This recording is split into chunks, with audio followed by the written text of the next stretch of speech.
Bien-aimés dans le Seigneur, je vous salue au nom puissant de notre Seigneur et Sauveur Jésus-Christ.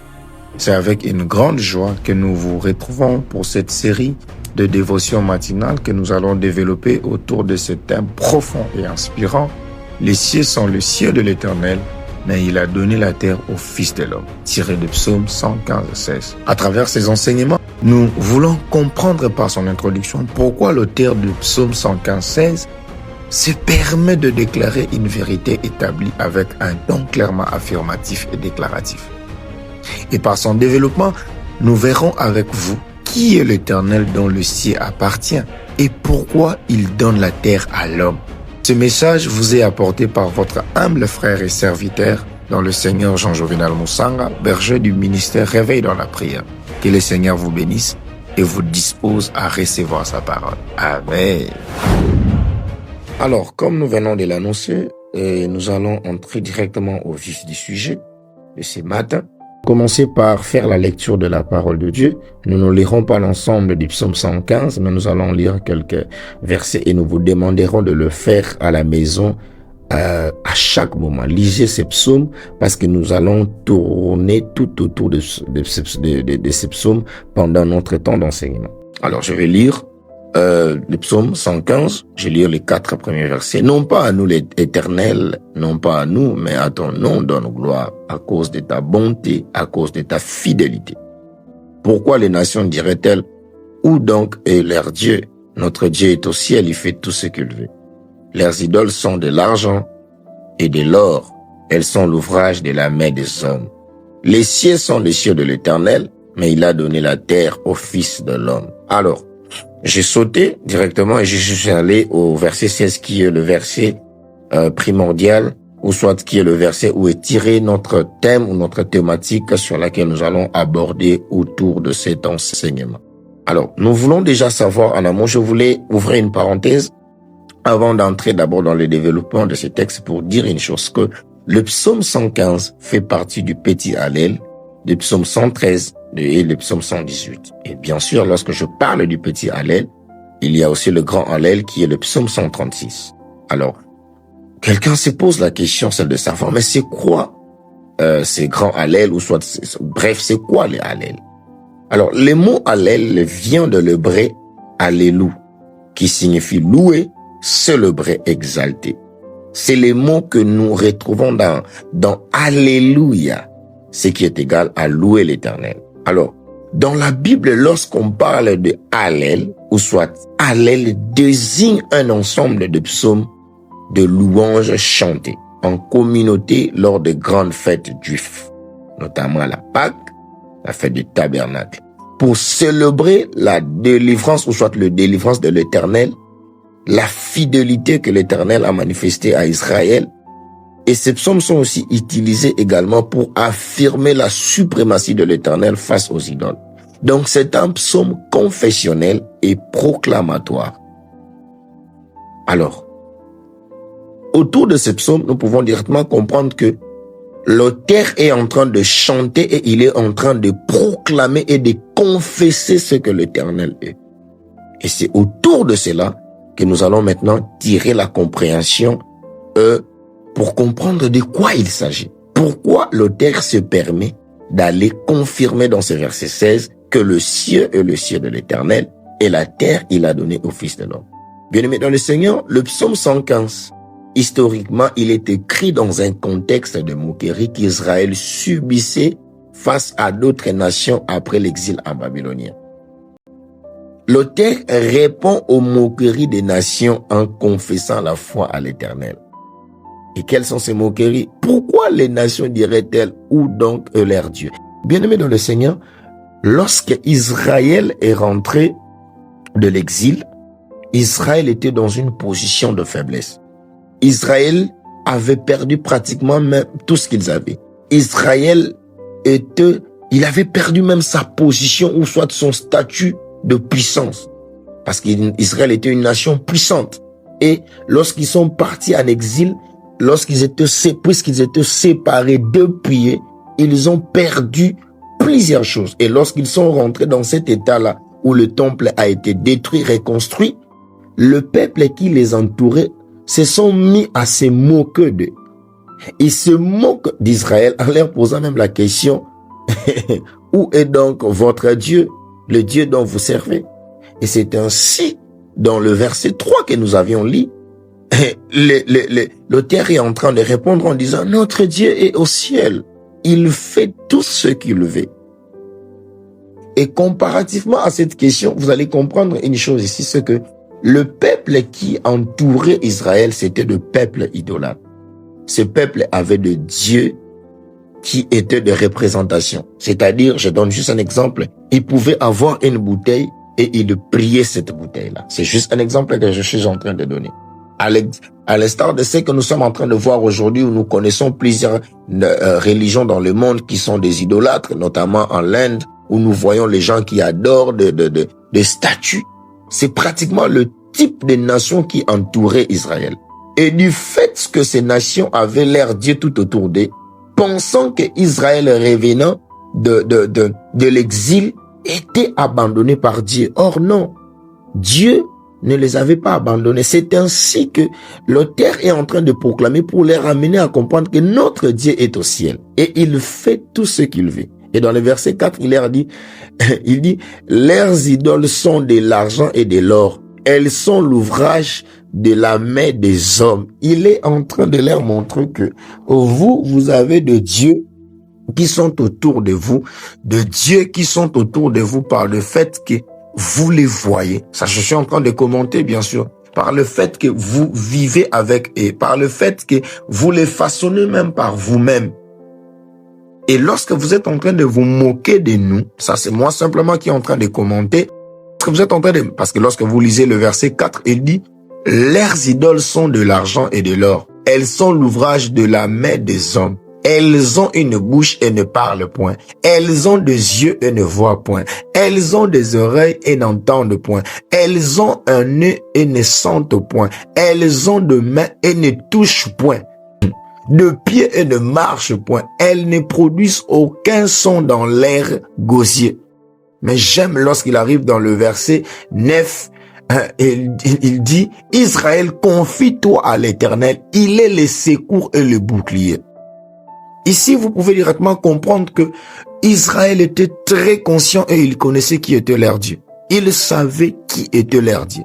Et c'est pourquoi même lorsqu'ils étaient face à cette situation, ils n'ont pas changé de position. Et comme je venais de le dire tantôt, que ici, je suppose que le peuple était humilié. Ils étaient vraiment dans une situation qui était dégradante. Une apparente absence d'intervention divine. Une comparaison avec le Dieu visible des païens.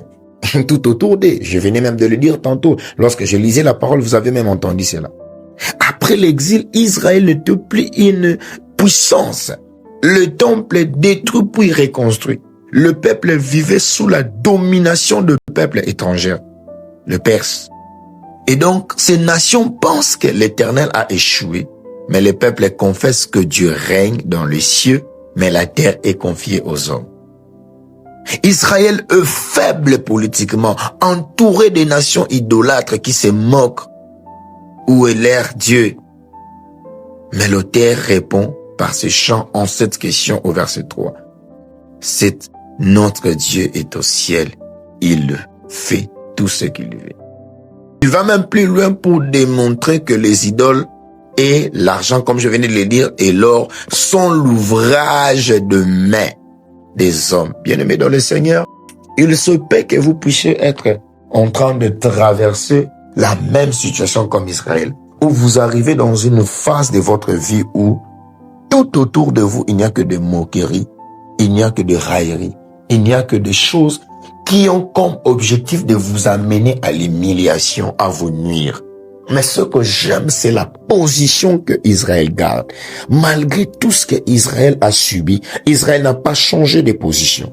Israël est resté constant en confessant ce que leur Dieu était. Pourquoi? Parce que Israël avait quelque chose que le peuple n'en avait pas. Quoi? Il savait qui était l'Éternel. Et c'est du fait, par cette connaissance qu'ils avaient de l'Éternel, qu'ils le poussaient que malgré que ce peuple-là s'est moqué d'eux, Israël n'a pas changé de position.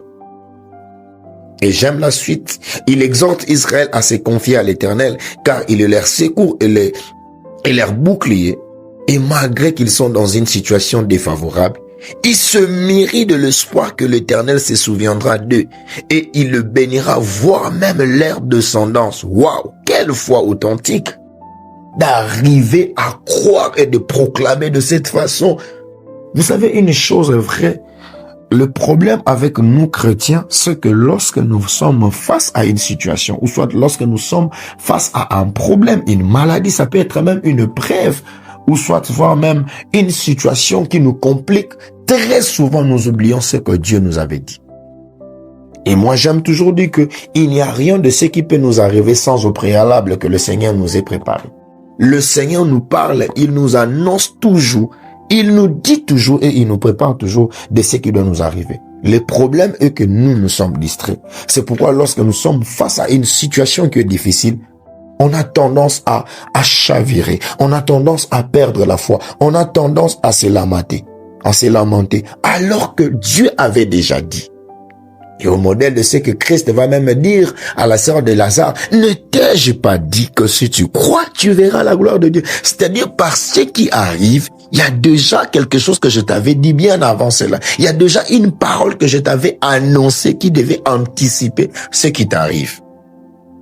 Et j'aime la citation de Jean Calvin, l'un des pères fondateurs des églises réformées. Lui, il disait que les psaumes sont une anatomie de toutes les parties de l'âme.